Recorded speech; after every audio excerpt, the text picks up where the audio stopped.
കേരളത്തിൽ ഒറ്റപ്പെട്ട കനത്ത മഴയ്ക്ക് സാധ്യത. ഇന്ന് എറണാകുളം, തൃശൂർ, പാലക്കാട്, മലപ്പുറം, കോഴിക്കോട്, വയനാട്, കണ്ണൂർ, കാസർഗോഡ് ജില്ലകളിൽ യെല്ലോ അലർട്ട് പ്രഖ്യാപിച്ചു. നാളെ ജൂലൈ 20-ാം തീയതി കോഴിക്കോട്, കണ്ണൂർ, കാസർഗോഡ് ജില്ലകളിലും കാലാവസ്ഥാ വകുപ്പ് യെല്ലോ അലർട്ട് പ്രഖ്യാപിച്ചു.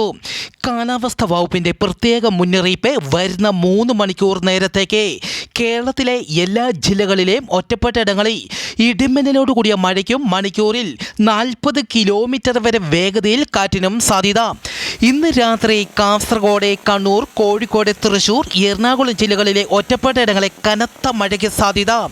കേരള തീരത്തും കന്യാകുമാരി തീരത്തും നാളെ രാത്രി 11:30 വരെ 1.5 മീറ്റർ വരെ ഉയർന്ന തിരമാലയ്ക്കും കടലാക്രമണത്തിനും സാധ്യത.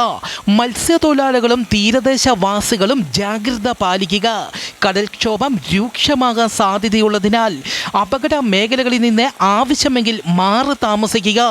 മത്സ്യബന്ധന ബോട്ടുകളും വള്ളങ്ങളും ഹാർബറിൽ സുരക്ഷിതമായി കെട്ടിയിട്ട് സൂക്ഷിക്കുക. ബീച്ചിലേക്കുള്ള യാത്രകളും കടലിൽ ഇറങ്ങിയുള്ള വിനോദങ്ങളും പൂർണ്ണമായും ഒഴിവാക്കണമെന്നും അറിയിച്ചു.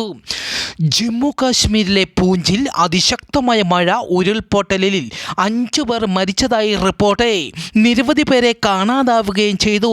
മരണസംഖ്യ ഉയരുമെന്നും റിപ്പോർട്ടുകൾ.